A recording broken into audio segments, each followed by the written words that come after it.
Ladies and gentlemen, boys and girls, children of all ages, Johnny Midnight proudly brings to you the Midnight Express Podcast! Hey guys, welcome to episode 12 of the Midnight Express Podcast. Episode 11 with Tango Tim Wiley seems to have gone down well. Getting lots of great comments on the internet. Got one really good one on Twitter the other day saying that someone had enjoyed it more than a certain other wrestling podcast that I don't like to mention other names, but it's one that is held in very high esteem, so it's cool that they preferred it to that.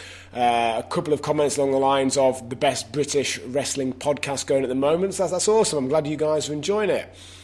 Today's episode is with Filthy Phil Powers. Now, as I will mention in a second when I start talking to him, Phil's only 18 months older than me, but started wrestling a whole decade before me. Had his first match aged 13, so he's been in the business for 22 years now.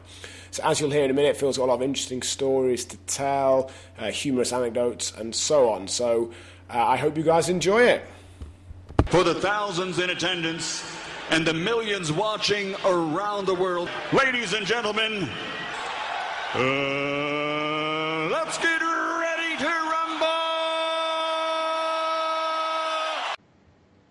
Okay guys, welcome to podcast number 11 with Phil Powers. So, first things first, Phil, welcome to the podcast.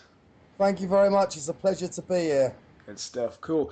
Right, Phil, now I'm just looking at your Wikipedia page, and I knew you were only a fraction older than me, you're 18 months older than me, but you made your wrestling debut 10 years before me, 1993, is that right? That's correct, yeah, that's right. So were you like 14, 15, something like that? I was very, very, very young at the time, but the funny thing about it was back then was there wasn't any young wrestlers at all. The only other one was really James Mason. Mm-hmm. So it was more of an adult sport. So I ended up in a changing room full of like butch, rugged men that wanted to beat me up pretty badly. So it was an awesome experience, really. Yeah, you were trained initially by Johnny Kidd then, yeah? Yeah, I trained with Johnny Kidd. I trained at Hammerlock. Basically, what I done was I started going to the shows and setting the rings up and helping with the rings as much as I could when I was about 13 years of age. And I used to just jump in the ring before the shows and like get some training off of whoever was there, or just start taking bumps in the ring. Then eventually, one of the wrestlers didn't turn up, so it was just a case of, oh, have you got any wrestling gear? Yeah, well, I've got a pair of boots, and they just threw me in the ring. So who was your first match against? My first match, believe it or not, was actually against a fella called John Ritchie, who now runs Dropkicks. And then after that, I went on to work for Tom Thumb, and I was always wrestling guys like Blondie Barrett, Johnny Kidd, Paul Tyrrell. Then I got the pleasure of tagging with Pat Roach a couple of times. I worked with Dick the Bruiser Harrison. Mm-hmm. And I used to wrestle with Doug Williams an awful lot as well when Doug was first starting out, and of course Paul Tyrrell. Yeah, that's a hell of an education between those guys there. You got to wrestle at the time. Yeah, it was good. I didn't really sink in much at the time, but when you look back at it now, they were good. They were real good fellas. But it was like turning up and playing rugby or something like that to me at that moment in time. It's just what I really enjoyed doing. I used to do it, concentrate on my training, and I didn't really think too much about it. Cool. Any particularly funny stories from those guys like your Pat Roaches and the other guys that were still around from the World of Sport era? Pat Roach was an absolutely fantastic fella to be around. The thing I remember was tagging with him for the first time was quite funny because I was kind of getting scurfed by him as well as the other two. Mm-hmm. Every single time he would pat me on the back as hard as he could and squeeze me as hard as he could. And like, go on then, kid, you can do it. Like really, really whack me hard. But it was a fantastic experience. Cool. So presumably that must have been towards the end of Pat's life, because didn't he die in something like 95, 96, is that right? Well, the last time I saw him was in Germany in 2003. He come on the final night of a 10-day tournament. Right. And he looked well, he looked healthy. Then I found out about 4 months after that he had cancer. Then obviously he passed on, but he was in great health in 2003 when I see him, like in good enough health that he stayed up till 6 o'clock in the morning drinking with us. You're entirely right. I've just quickly Googled it, and he died in July 2004. For some reason I got in my head it was several years before that, but shows what I know. It was sad. It was sad, but he was a great bloke to be about. But it was hard to get on the good side of them kind of people. You would work with them at the start, and you almost had to work with them for like 2 years, maybe even 3 years before they would even acknowledge you're at the time of day for you. Mm-hmm. If that makes any sense. Yeah. So I would be in the tag beginning with, but he wouldn't really have a lot to do with me.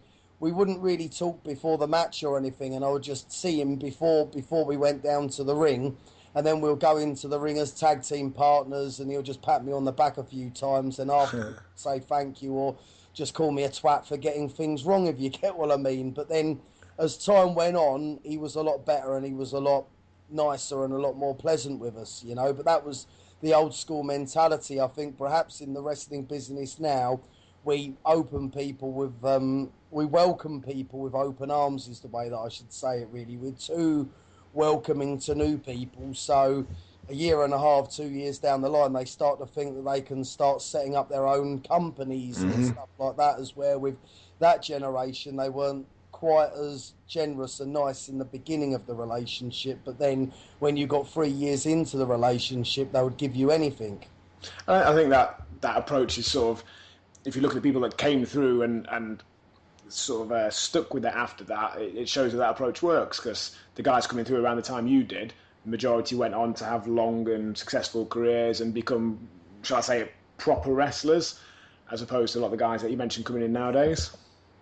Yeah, I'd agree with that, definitely. Like, I still do think there's some good talent coming through right now, but I think people just need to learn to slow down a little bit. Wouldn't you agree? Oh, definitely. I think the top level talent in Britain now is probably the best it's been for quite a long time, but at the same time there's a lot of shite nowadays that perhaps wouldn't have got through 20, 30 but plus years ago. Yeah, I'd say so, but the biggest problem I think about the business right now, to be honest with you, John, is too many matches on the shows. Yeah. That's my personal opinion, whether I'm just out of touch, but I think it's difficult for a wrestler to get over when they're doing 8 minutes on a 9-match show. Yeah, definitely. When in the heyday of like the days of Marty Jones, Pat Roach, Danny Collins, all of them top guys, there was 4 matches on the show, and everything led to a main event. So if you had that main event spot and you was allowed to go at that moment, you were going to get over because the crowd were ripe for you. But now there's so much going on the actual show, and everything's happening so quickly. I don't feel that the audiences get as much time to engage in individual people as what they would do if it was back to the old school format shows.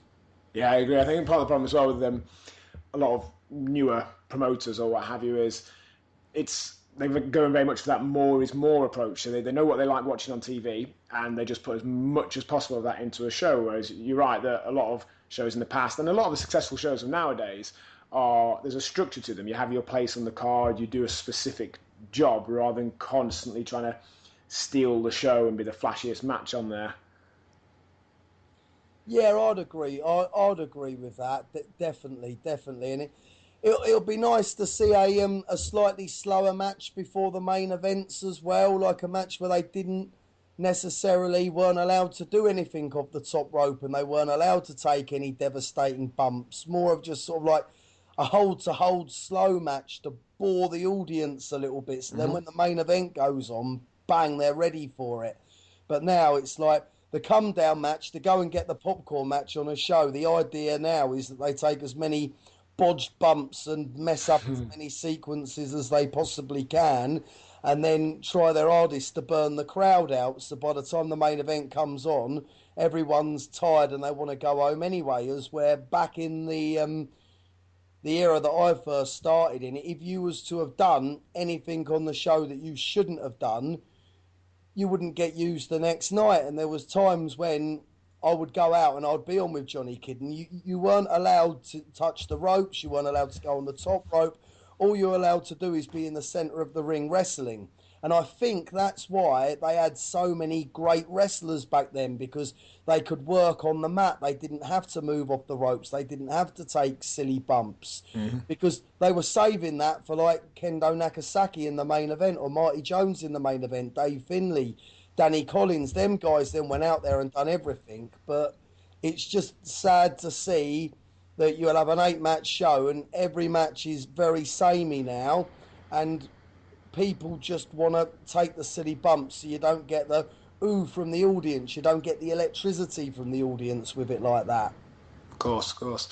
So just looking through your timeline here, the next thing it mentions there is the UWA, which was on live TV in 1999, and you were a big part of that, weren't you? Yeah, you could say so. Yeah, I helped out in that, and I helped a guy called Dan Belinka, who Dan was a fella that worked for the WWF but had to leave because his wife didn't like living in America. Ooh. So the whole UWA thing really was, he loved the wrestling business and he wanted to somehow stay involved with wrestling. And he had a lot of contacts in TV, and that was really his way of staying involved. Okay, cool. So tell us about the whole thing. Did they contact you, or how did that all go about? Yeah, they got in contact with me. I was young at the time, and really I should have just passed it on to someone more experienced. So I'm a little bit of a hypocrite for slagging off the youngsters of today for going off and doing their own thing, because I'd really done exactly the same thing there. But we had some good faces on it. It was kind of the beginning of a new school generation as well. Like guys like Stevie Knight, Danny Royal, Jody Flash, Johnny Storm, Doug Williams. It was probably the first time that the audience really got to see them guys and how good they were. Like, I'll be the first to admit, yeah, everyone was quite young at the time, so in a way, to an adult's eye, it might have looked like Biker Grove wrestling, if you get what I mean, John. Yeah. But there were still some fantastic matches that were on there. Like, we had, like, I remember there was a freeway between Doug Williams, Kerry Cabrera and Stevie Knight. There was an absolutely fantastic match. I remember reading about that one in... He wrestled Ian Harrison, who was a massive, great big bodybuilder in Barking. They had an absolutely fantastic match. Johnny Storm was good when he was on it, but it wasn't the Johnny Storm that he went on to become 2 years down the line. Yeah. And the same with Jody Flash. It was before they peaked. It was a good time. I had some good matches myself on there. Will feel that I had some good matches. They might have been awful, but they felt good at the time. It lasted on the TV for about 7-8 months, and it was better publicity than what the youngsters get on YouTube now, put it that way, you know. Like, yeah, it wasn't quite terrestrial television, but I could still walk into a shopping centre and people would come up to me and know who I was. Really? Cool. I was just about to say, did anyone recognise you from it? Cool. Yeah, it was a good time. If I could go back and do it again, could I do it better? Of course I could. If it could have happened 7-8 years ago, it would have been 10 times better. It was kind of too soon. Yeah. It was too soon for everyone. Like, it happened, but the timing was wrong. But Christopher Daniels, that was his first bit of international experience, and also Doug Williams went on to do some good things. I would have liked to have seen Stevie Knight have a better career afterwards, because I thought he was a good worker. Danny Raw went on to do one tour of Germany after that, but he would have possibly gone on to have become a much better worker. And, of course, guys like, as I said before, Johnny Storm and Jody Flash, they went on to have incredible careers, you know. Like, Jody Flash was probably the best high flyer at that time afterwards. And what stemmed after that was the FWA, really. The FWA was similar to what the UWA was. And in all fairness, those boys did do a good job of what they put on in the FWA. Cool. So it mentions there as well that UWA shows that you took a powerbomb on the floor from Mad Dog McPhee. Yeah, God, that was bloody under the arms, that was.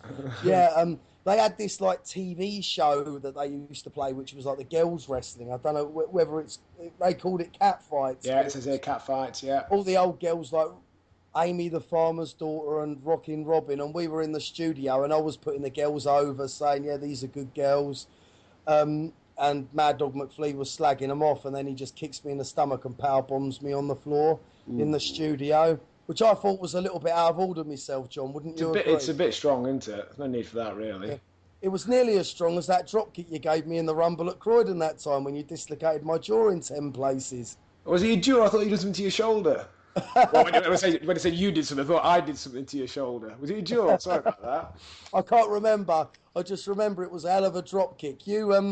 I'd already worked once that night, and I was knackered, and it was your first time in Croydon, and you're eager. It wasn't my first time in Croydon. It was about my 10th time in Croydon at least. But yes, I did. 10th time at Croydon. Well, it was probably the first time I'd seen you at Croydon, but I know what it's like, because you go into Croydon, you're travelling from the north, and you've got a long way to go, and then you turn up and find out you're in the Rumble. No, I'd done the first match that night against Bad Bones, so I think that's possibly the problem, because Bad Bones hits you so hard that I thought I was still wrestling him when we started the Rumble. Well, that tells you how good my memory is then, doesn't it? I've completely got it all wrong. But I remember drop kicking you, and we had some sort of spot planned, didn't we, afterwards? I think I was going to send you into the ropes, do a blocked hip toss and a backflip or something like that, and I think I picked you up and you were just like, no. Which is It's probably because I don't like match fixing. Of course, yeah. Probably for the best, yeah. It was a brawl to the end after that. Yeah. Cool. So, were you also involved in, was there a big show, was it Alexandra Palace or Crystal Palace or something like that, around about 2001 or 2? I seem to remember. we drew 1,500 people in all fairness. That was for the UWA, but we did draw 1,500 people with one import, and that was Christopher Daniels, the Fallen Angel, who wasn't necessarily a name. It would have sold out with him or without him on the show, but he was the only international guy on the show, which is good when you think about it. And like nowadays, you can't get any more than 300-400 people in without him, can you? But then it just goes to show that it could be done, and like perhaps it could still be done today. Perhaps a lot of the smaller promoters are trying to promote the the Wolves from TNA, and maybe they're so busy trying to promote these Ring of Honor guys and these TNA guys that they're forgetting that if you actually did stop and promote your own guys properly,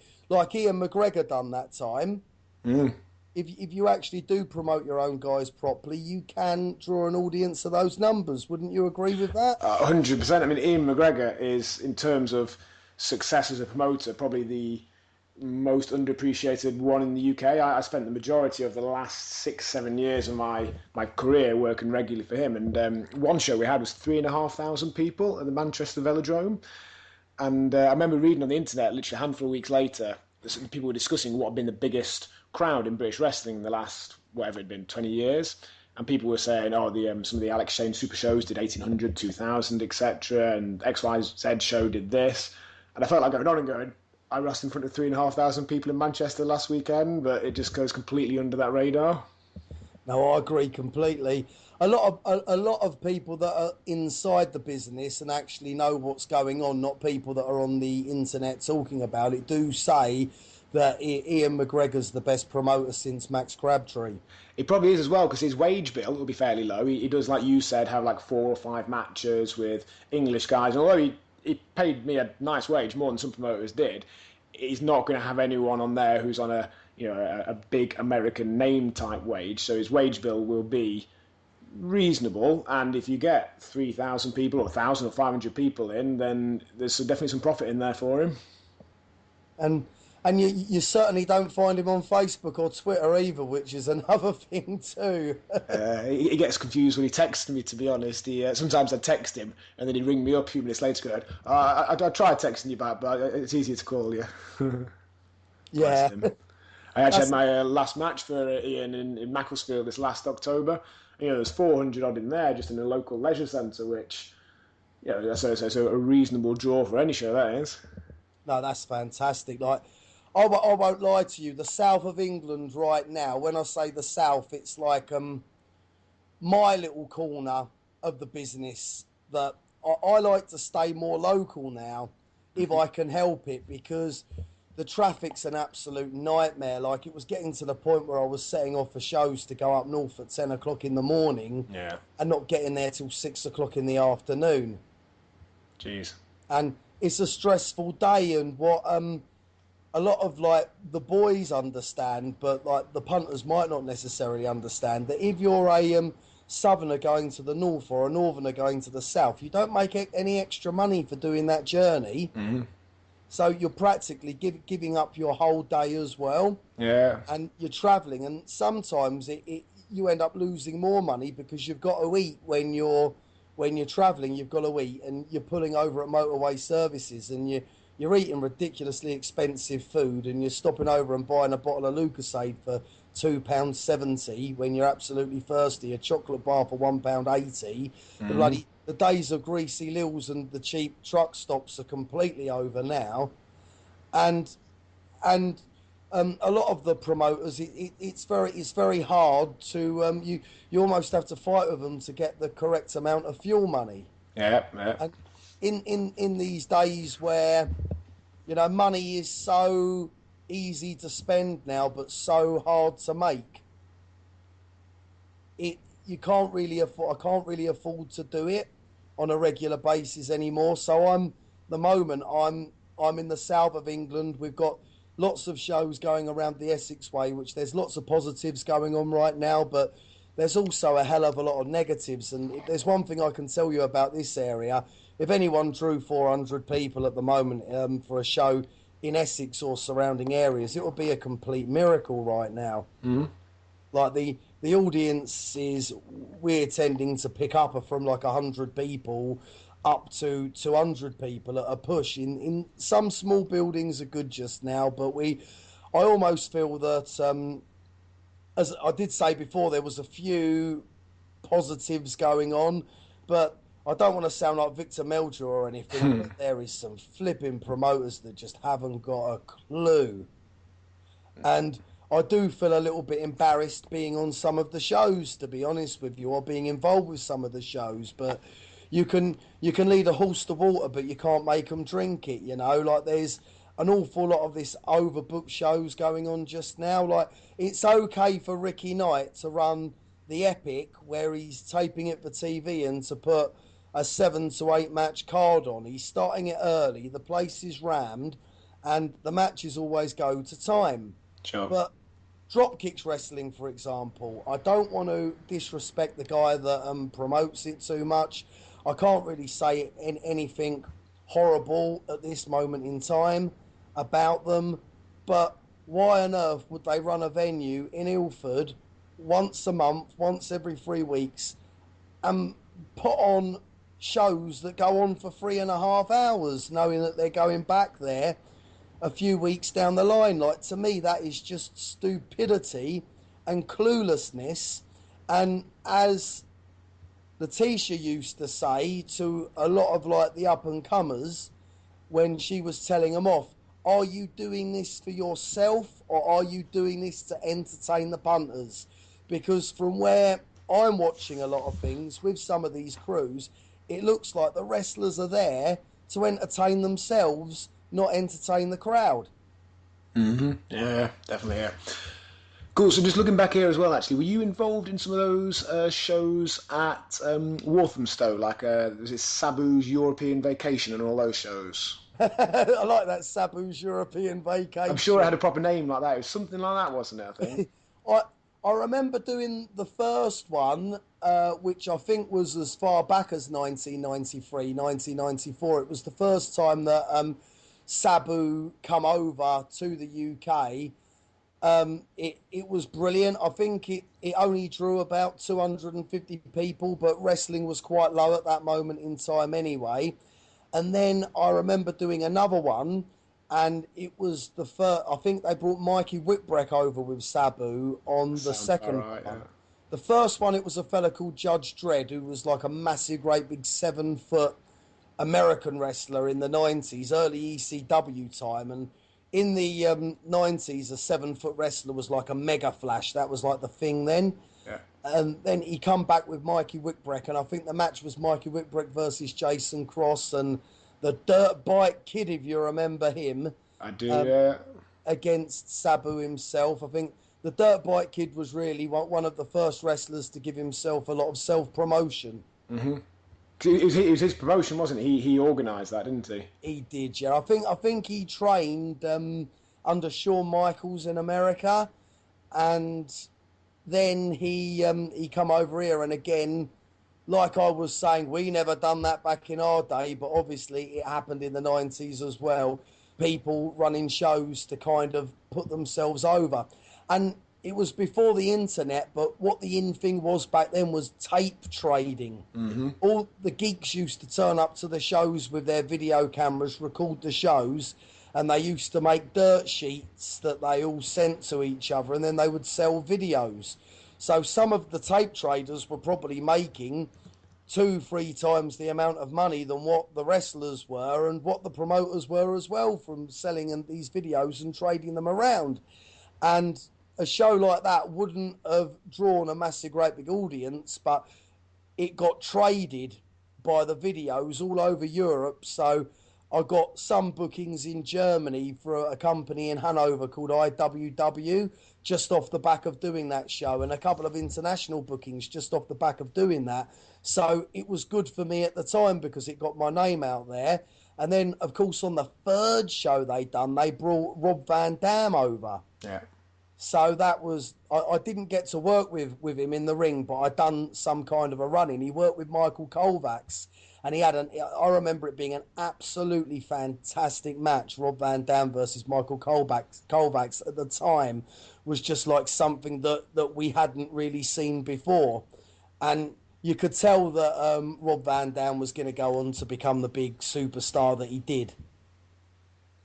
I remember actually reading about that last show. So I've just looked up on the internet now. The first show was actually summer 95, 7th of July 95.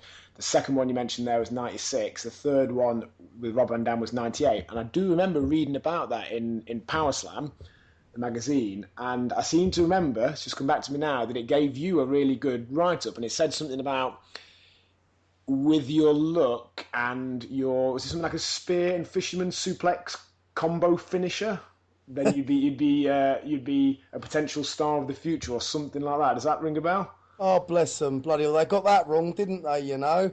Well, they said a nice thing about it. It's better than they said about most British wrestlers around the time. So yeah, but I remember I done some silly things on one of those shows though that really today was reasonably quite unnecessary. Like I took a power bomb to the outside of the ring. I got gorilla pressed like into the third row. I think I even took a delayed suplex outside the ring onto the floor. I'd done like a 450. And then the next day I had to work at Dagenham Town Show. And I was only like 15, so I had nowhere to sleep after the show. I missed the underground. Mm-hmm. So I had to sleep on somebody's floor for about 3 hours until the tube started running. And then I had to make my way to Dagenham, which I didn't know where Dagenham was at the time, even though I ended up living there, but I didn't know where it was at the time. And I had a 10:30 show for Tom Thumb, Dagenham Town Show. And I remember being in that much pain that I couldn't feel my foot, I couldn't feel my hands. And I had to wrestle 3 matches that day in complete agony. So the only thing I remember about that was like, why did I do that the night before, you know? And I got paid a lot more money at Dagenham Town Show than what I did doing the Walthamstow one as well. And I was out again on the Sunday and also again on the Monday because I was wrestling in Waltham Abbey on the Monday and Dagenham Town Show was a 2-day thing. Yeah. So, so I just remember thinking to myself and all the old timers saying to me, why did you do that? Why did you do it? And it's like, well, I'd done it so I could get myself a good little write-up in Power Slam magazine. Wow, isn't that important? But I suppose it got me booked in Germany, so I can't really complain. I wasn't that daft. So it's a balance, isn't it? Obviously, when there are a few more eyes on you, whether those eyes come from magazine or the internet or whatever, sometimes it's good to show a bit extra, not particularly for that show per se, but like you said, for the opportunities it might create. Yeah, I think so. It's just amazing how things have moved on. Like you look at that moment in time when it was all about tapes being traded, your name in a little dirt sheet, and then your name in Power Slam magazine. And now I think there's probably more pressure on kids now because their matches get videoed by people on their phones to an extent and end up on YouTube. So it must be quite stressful for a new young wrestler coming up now. Maybe that's why all the the young kids, not just in wrestling but in life in general, suffer from anxiety attacks and stuff like that. Well, to be honest, the vast majority of people I've met in wrestling over the years have some sort of, if they don't come into it with some sort of slight mental disorder, they normally develop one over time. Yeah, it's got to be done though, hasn't it? We're not right, are we? We're a funny breed to do what we do at the end of the day. But I've met some of the nicest people in my life through wrestling too. But I've met some strange people through wrestling, and sometimes I think people do get a little bit bitter because they give everything to get into it. And the thing is with wrestling is you would give absolutely everything to become a wrestler, and it's your dream, and you'll do everything, but it won't give you back what you put in. Yeah. It will never give you back what you put in. So it is a complete labour of love, and it's something that's a blessing. You're blessed to be there. You're blessed to be performing in front of that crowd. You're blessed to be able to do the things that you can do. And if you're doing it just for the money, or you're dependent on it for the money, you can end up feeling a little bit bitter because you're never going to get paid what you're worth at our level in a million years. Like this last weekend, I run a show, plus I had a training school, and I had wrestling related work Saturday morning too. It was just a mental weekend. Well, because it was my show and the show didn't make a profit, the show probably lost me about 80 quid. I worked the whole weekend for absolutely nothing. And I was up at 6 o'clock Saturday morning, and I got in Saturday night at about 1 o'clock in the morning, and I was up again Sunday morning at 5 o'clock. I had to collect a hire van, load up the ring from the gym, and then at 11 o'clock on Sunday night, I was putting the ring back in the gym. And I literally done that for nothing. And at 36 years of age, I am still working my absolute backside off for literally no money from time to time. When we lose money on the shows, which isn't every weekend, but this is just an example. If we say we do it for the big paydays, we don't do it for the big paydays at our level. We do it because we love it. Mm-hmm. It's nice to make the money, but if you think that, oh, I'm going to get involved with wrestling, that's going to be the answer to all my prayers, it's not. You're not going to make an absolute fortune out of wrestling unless you're lucky enough to get signed by WWE and become a main eventer. And the likelihood of that is like, it happens to the rarest upon rare person. The only person I've really seen, two people I've seen hit the major level. Number one is Paige, and number two, Shameless as well. Mm-hmm. And I could say Stu Sanders, Wade Barrett as well. Yeah.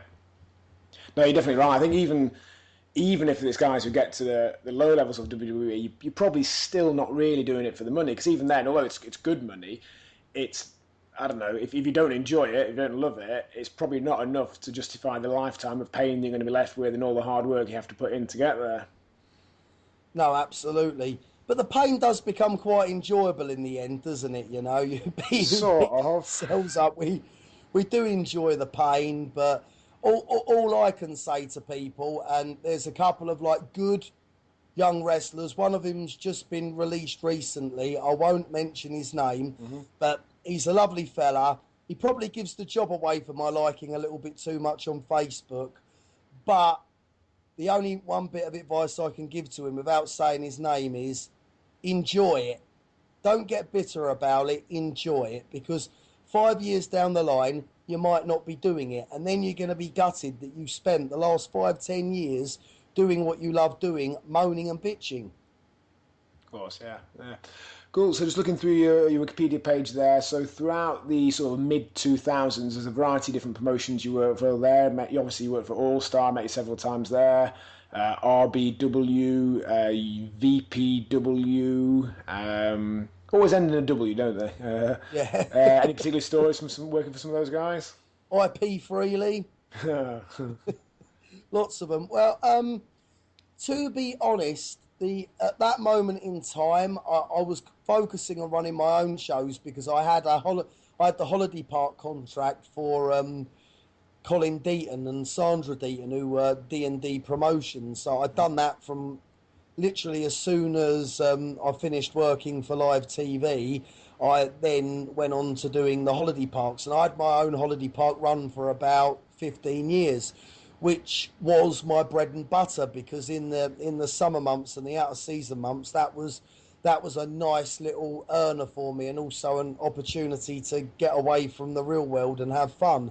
So between working those shows and working the All-Star promotion shows, I did work on those other shows. However, at that moment in time, as you know from your experience with Ian McGregor, the bigger promotions were more kayfabe than what the smaller ones were. Mm-hmm. When, like, you wouldn't have your results listings from everything you had done for Orig Williams, or have your result listings from what you had done for All-Star Promotions or what you had done from the camps, but you would do a show in front of 30 people at Chingford Village Hall, and it would be all over the internet to be read about in an interview with Johnny Midnight 15 years down the line, which is strange, isn't it? Because I done tours for Orig in Ireland, and some of the audiences were as high as 1,000 people. Yeah. In like Londonderry, I remember wrestling in front of 2,000 people, and it doesn't even get a mention on the internet. But then I wrestled for Adam Bumfluff for RBW in Chingford in front of 20 people, and we're talking about it 20 years later. That's your legacy now, mate. That's what you'll be remembered for. It's true. It is true. Cool. So just popping onto the Facebook page that I've got for the podcast. Just before we record them, I share a picture and an opportunity for people to ask questions. We've got a few people here who've asked a few things they'd like to hear answers from you for. So Kevin Mad Dog Richmond asks what you think of your ring crew manager, Kevin, which is presumably him. Am I allowed to tell the truth, or do I have to lie? Yeah, you can say whatever you like, mate. It's possibly brave of him to ask this question. He's good with the canvas. He's brilliant at getting the canvas on.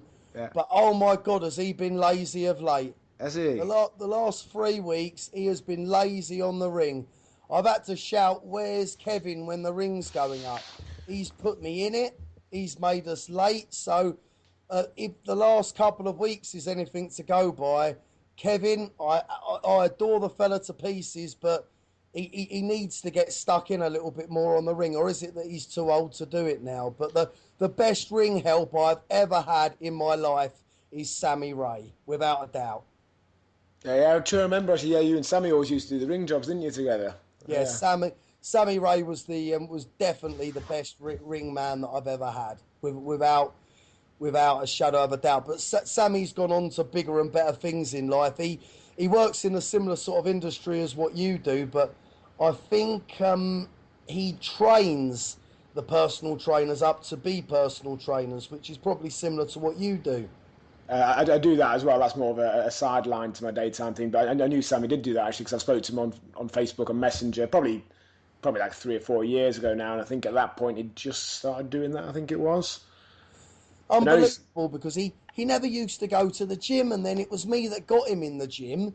Come on, Sammy. And I literally used to train Sammy up on the weights, and then he was like, "Oh, I really enjoy doing this." And then before you know it, he's a leisure centre learning everything. And now, when he tells me some of the stuff you boys do, I couldn't memorise all that you guys do. I could go out on the field and I could train people an old school way, but it's just you've got to know like what the back of your fingernails called, and you've got to know there's so much inside information there, John. I just can't get my head around most of it. To be honest, though, you don't use much of it on a day-to-day basis. Often when I'm teaching new trainers, they'll ask me a question and I'm like, "Oh, shit, I remember covering this on my course." I have to rack your brain to remember, because from a day-to-day perspective, dealing with members of the public, they don't necessarily need to know all that. As long as you've got them doing the stuff they need to know, they don't necessarily need to know the finer details of it. No, absolutely. But no, you set him up for success there, Phil. You got him in the gym, and it's worked out for him. Well, Sammy had a good way of explaining things. Mm-hmm. As far as like wrestling teaching went, Sammy was a much better wrestling teacher than me. because he knew how to get through to people and he knew how to communicate with people. As where myself, I can go so far with communicating with people, but I might talk in a different language to what other people do. Cool. But Sammy was a fantastic communicator. But at the end of the day, without getting sidetracked, Kevin Mad Dog Richmond, you're good with the canvas, but at the moment, you've lapsed and you've had me in the shit for the last 3 weeks on the ring. So as far as the ring man goes, at the moment, 6 months ago, I'd give you a huge thumbs up. But the last couple of weeks, I'm afraid it's thumbs to the side. Well, funnily enough, he asked this question on the page about 3 weeks ago. So I don't know if at that point something just clicked in his head and things have changed for him. I don't know. What is it with me, John? Have I just got this habit of annoying... Have I upset him? Have I got this habit of upsetting him? Did I say the wrong thing when I was setting the ring up? Did I call him gormless? Did I call him useless? Did I ask him what he was doing? You probably did, Phil, knowing you. all I do know is he's at this moment in time, he's not behaving like the best ring man that I've ever had, which is sad, but there's still time to spin it around. Cool. Next question from Ashley Bourne says, who was the best trainee you had in your group? And I'm guessing perhaps he's one of your trainees. Yeah, he's probably thinking of the Stan's Gym group that I was doing, which we was literally training on a concrete floor gym, like real old school shoot style wrestling. So we didn't really move that far onto the pro style of wrestling with these lads. But there was a really short kid in the class called, I think he was on Facebook as King Julian, Lewis King. A little lad, he was probably only about 5'2", 5'3", but he's got the right mental attitude and he doesn't get himself like caught up in a wrestling group that are like, you must not go and wrestle anywhere else or you are the devil. If he's to get himself, if he was to go to Brookside's gym, go to Ricky Knight's gym, go and train with Danny Collins and do the rounds of the wrestling business, I feel would be extremely good. He was the most talented one out of the class.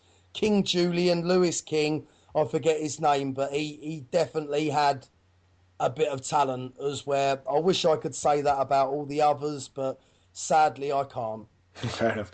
Josh Faulkner asks what you thought of your match with him at Folkestone, Smiley Face. I thought it was the best match he's ever had. I really did. I thought it was the best match he's ever had. Do you think that of all your opponents? No, it was absolutely fantastic. I think what might have confused him was that we was on before the main event doing a wrestling match.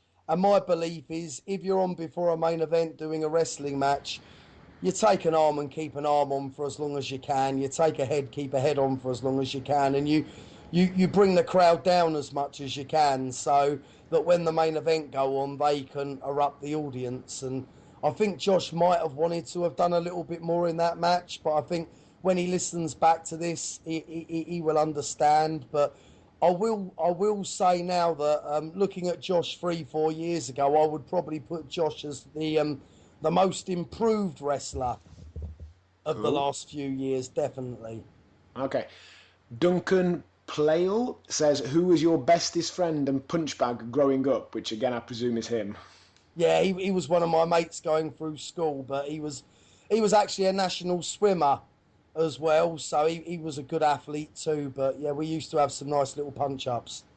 That's cool. Paul Dougie Douglas, we've sort of covered this one already, says, any good UWA stories? Any thoughts on Walthamstow show featuring Sabu's European debut? Anything about that whole show and time period you've not mentioned? Any good stories? One of the funniest things that happened was I had this mate of mine that I worked with that was a big powerlifting lump called Paul Sloan. He's actually the manager of Gold's Gym in Dagenham now, so he's gone on to be a well-educated fellow that's done very well for himself. Well, me and him were tag team partners, and we'd done this one particular thing where we were doing a run-in. Anyway, like, we both charged down the ring together, and I've gone in the ring. I've done my bit of, and I've looked around, and I don't know where he's gone, John. Where is he? Where is he? And about 3 minutes later, he pops up. He comes in the ring, and he's got a nosebleed. Right. And I'm like, what's going on? What's going on? Not really thinking anything of it. But anyway, when I get back to the changing room, as we're running down to the ring, he slipped. Okay. But he hasn't just slipped and got up. He slipped and he slid. Right. And he slid. And he's actually ended up under the ring. Smooth. He's actually ended up under the ring. So he's slid, gone under the ring, bashed his nose on the ratchet straps under the ring, done his nose, got out the ring, and quickly popped back in the ring. Nice.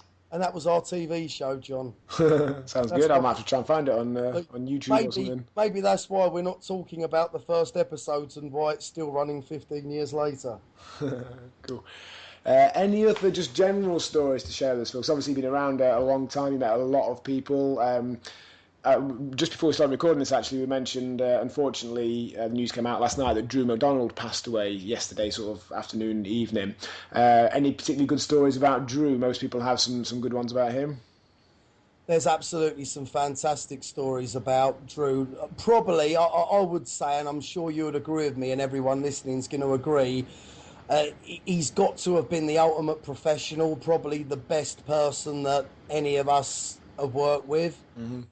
I was lucky enough to be with Drew in Germany in 2003 when Drew was on the top of his game. And everybody that knows Drew knows that he had a brilliant, wicked sense of humour. Yeah. And Drew was one of my dearest friends, but Drew would also lead me for a joke into situations all the time. And I remember him getting me drunk on the first day, and then when we were out and about on the town, he gave me like this liqueur that they have in Germany, and he was just like, "We're doing some shots now, kiddie," you know. He gave me this liqueur, but it's actually like something that they have in Germany that makes them go to the toilet so they can carry on drinking. And I'm stranded, absolutely busting for the toilet in Hanover. And then eventually I found one. And then when I get back, he's got that big smile on his face telling me, just like basically telling me, oh, that's for that's so that you can go and have like go to the toilet and then you can come back and drink some more and all of that lot. But he was an absolute blast in Germany, and he was so well respected out there. Everybody loved him, you know. He was absolutely, I would say, the top pro that I've ever worked with. He's done so many funny stories about him, so many good times, good moments that everyone would have spent with him. But I think we will, in years to come, have improved our lives and improved our work rate knowing that we knew him. Mm-hmm. And we can all, and everyone should like just watch back at matches of the way he held the audience. Him and Robbie Brookside could hold a link up for 15, 20 minutes and have the place erupting. Yeah. And that's a lesson to the new generation that wanna leave their feet straight away. It's just such a lesson. If you do hold your link ups, you do hold the holds, you're gonna have the audience eating out of the palm of your hands, and that, like, Drew was the master at that. Drew was wrestling at the end of his career on barely really being able to walk or do much, but because Drew knew where to put himself and he knew where to hold anything, Drew could go in there and do half an hour. Mm-hmm. Still, he could go in the ring and do half an hour and have the crowd eating out the palm of his hand. The guy, he was just absolutely amazing.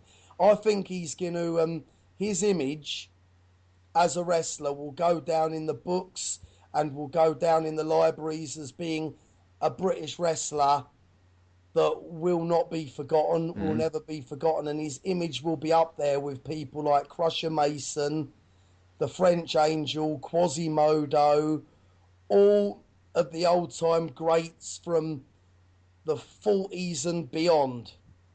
Definitely, yeah. whose picture will be there with as being one of the best British wrestlers of all time. And we are honoured to have known the man.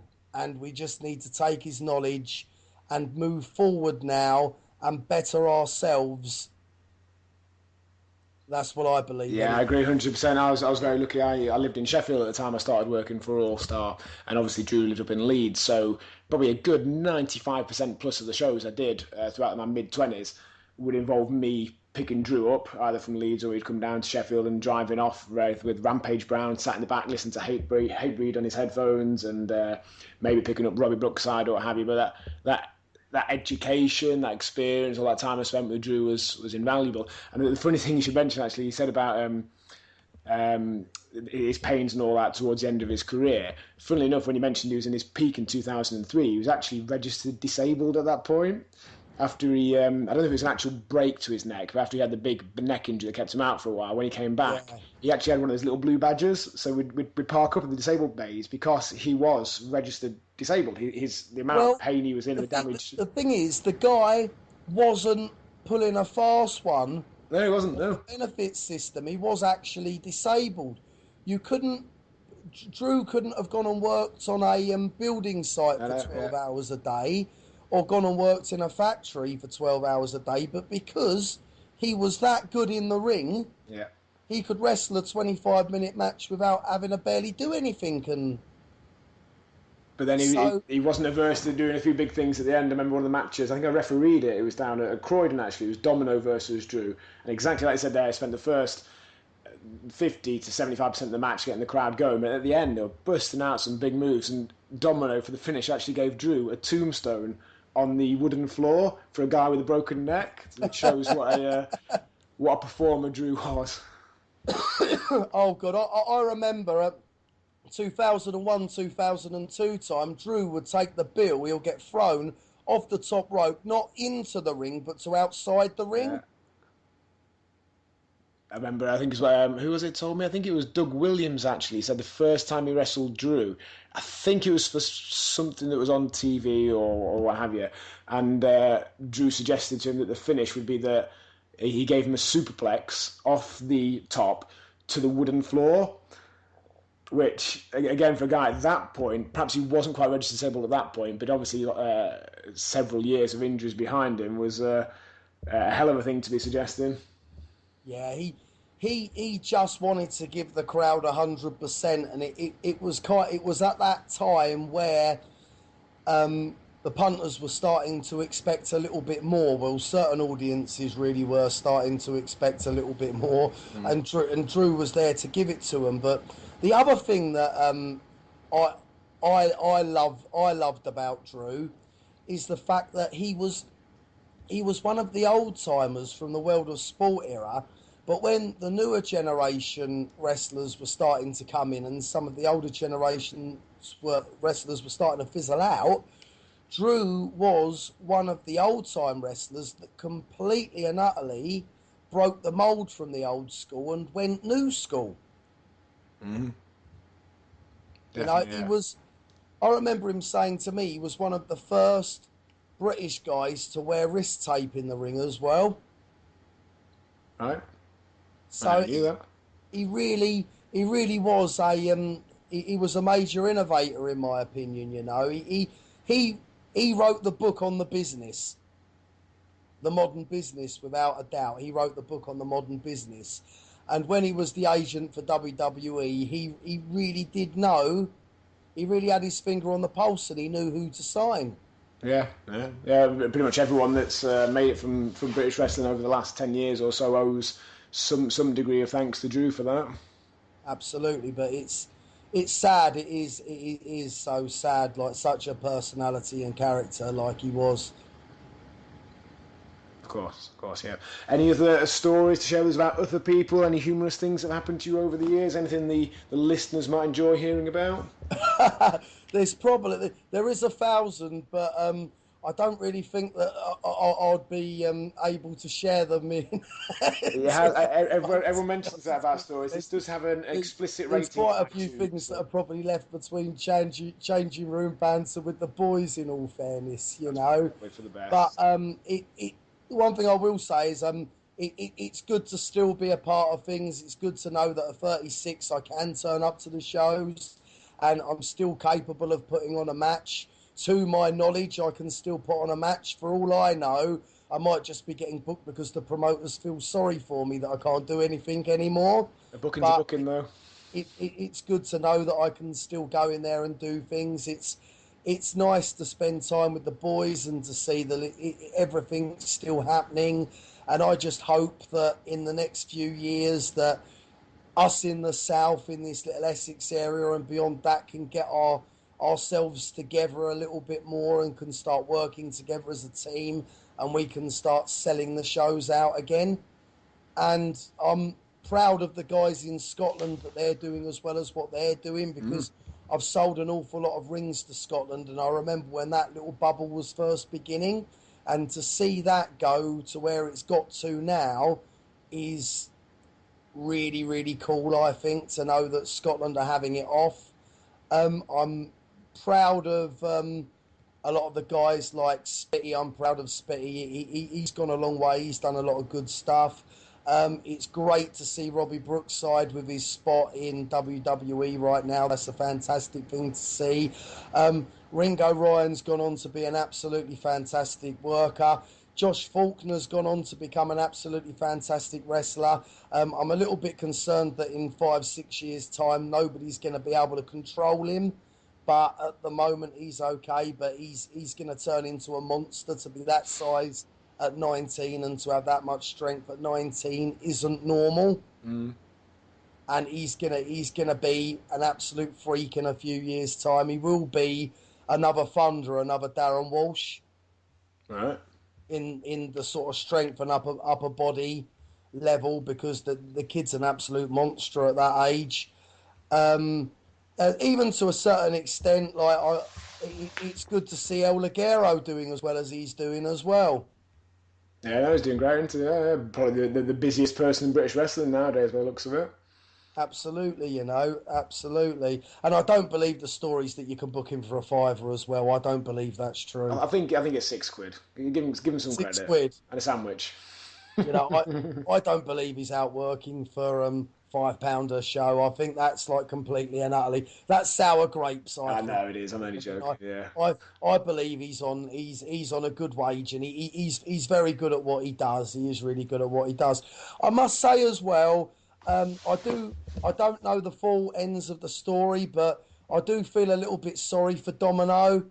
And I hate to say it, but like Domino did set a couple of the lads up in the beginning by giving them telephone numbers and stuff, and he was everyone's best friend when he was helping book British guys get into France. And I did feel a little bit bad for him that everyone turned their back on him the way that they did. But I can also appreciate that he really got up your nose at times as well. So I can see where the boys are coming from with their hatred for Domino. But at the same time, I do feel sorry for him. How do you feel on that one, John? I always liked Domino. I knew Domino before anyone else, really, because he came from the same school in Sheffield that I did. Now, he'd actually left and what have you, but I think I met him probably a good year or so before any of the All-Star guys did. Always got on well with him. Was a bit disappointed that he chose to include me in the Facebook cull that he had around that time, but I understand that he was moving on. But no, always got on with the guy. I could completely understand why some people didn't like him, and sometimes he didn't do himself any favours, but no, I liked him. I'd call him a friend of some degree. Yeah, I'd like to say that. I had some good times with Domino, in all fairness, Yeah, he was a bit of a pretty boy, and I could understand why as you said, why some of the lads did cop the needle with him, but at the same time, it's wrestling, and that we can all act like a pack of wolves from time to time, can't we? We're all in it for ourselves. We're all trying to get what we can, and when Domino had something, a lot of the boys were his best friend at that moment in time. But when he didn't have anything to offer anyone, then it all went sour, and it's let them know what we all actually think of Domino. Maybe I don't know the full story because I wasn't involved with it, but that's what happened. And another fella I missed that's not on the scene anymore is Julio. Yeah, what's happened to Julio? I've not heard anything for a while. Is he still alive for a start? You never know with Julio. Every now and again I see pictures of him come up on Facebook, and I think he's got a shop in New York, like a little corner shop that sells sweets and drinks, that kind of thing. Oh, fair play. I think so anyway. I think that's what's happened to him. But he was a fantastic person for people to go on with when they were starting out, wasn't he? He was actually. Julio taught me a lot. He was one of the ones who, after a match with him, would really pull me aside and give me a few bits of advice and direction and what have you. I enjoyed wrestling him. Whatever happened to 5-Star Flash? He stopped sort of in his prime, really, probably 2000 and maybe 6, 7. He's commented on a few of the posts on Facebook of the podcast. Actually, he's listened back to some of them and seemed to be enjoying them. But I think he just realised that it wasn't ever going to be a massive long-term thing for him. He'd got a good or reasonable, at least, day job and decided to concentrate on that. He was a nice lad, though, wasn't he? He was a good lad. Yeah. To be honest, I've got on with literally everyone I've ever met through wrestling. Again, to varying degrees. Some people I like more than others. In fact, it used to really annoy Robbie Brookside, bless him. He didn't like the fact that I didn't hate anybody. And I was like, there's people I like less, maybe the odd person I dislike, but hate's a strong word, Robbie. And we'd spend entire car journeys driving him back to Leicester, where he'd go through a list of every possible person he could think of, going, "You've got to hate him, you've got to hate him." I was like, no, not really. That's funny, but the thing is with us all is wrestling's such a funny business like that. It's like some people would almost like cement mix a little bit in a way to try and like stir up a little bit of animosity to see what happens. Cool, good stuff, Phil. Anything else you want to share with us, or is that brought us up to date? Would you say? I'm all up to date. There probably is more stories, but my brain's completely and utterly frozen on it. I hope that it was all good fun for you anyway. And I always enjoy them, mate. No, it's cool. Good to catch up. We could have gone a little bit more in depth about ring rats and stuff like that, but I'm a happily settled down man now, you know. So I've got to leave my naughty shenanigans. Leave that in the past. Now, yeah. You know? I've got to forget about all of that. You know, we've had some great times on the road, and there was a lot of experiences with women, but we don't want to get into any of that. I might do a ring rat special episode of the podcast. Just cover that all in one go. Yeah, I think so, but I wouldn't be able to comment on it right now because I'm all happied up right now. Of course. Good stuff. Right, Phil, thanks for your time. Take care, mate. You're the man. I'll speak to you later.